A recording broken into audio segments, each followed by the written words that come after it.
নাঙ্গলকোটে হামলা, ভাঙচুর, অগ্নিসংযোগ ও চাঁদাবাজির প্রতিবাদে বিএনপির প্রতিবাদ সমাবেশ।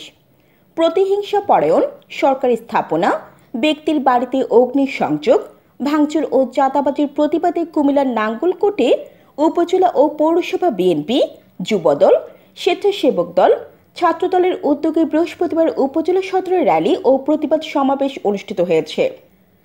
র্যালিটি নাঙ্গলকোট পৌর বাজারের খিলা সিএনজি স্ট্যান্ড থেকে শুরু হয়ে বটতলা, খাদ্য গুদাম, উপজেলা পরিষদ হয়ে খিলা সিএনজি স্ট্যান্ডে এসে প্রতিবাদ সমাবেশে মিলিত হয়।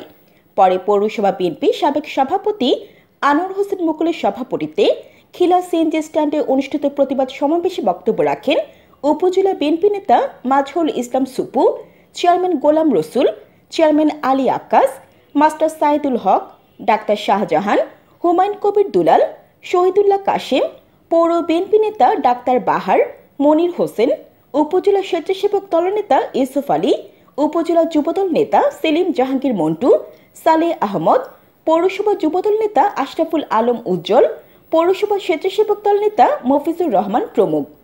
প্রতিবাদ সমাবেশে বক্তারা বলেন, কোনো দুষ্কৃতিকারী বিএনপি ও অঙ্কুশ সংগঠনের নাম ভাঙিয়ে সরকারি স্থাপনা, ব্যক্তির বাড়িঘরে অগ্নিসংযোগ, ভাঙচুর, লুটপাট ও চাঁদাবাজি করলে তাদের বিরুদ্ধে সাংগঠনিক ব্যবস্থা গ্রহণ করা হবে।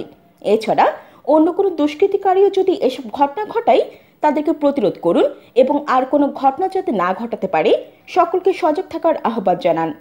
জান্নাতুল আফসানা, এন নিউজ 24 টিভি।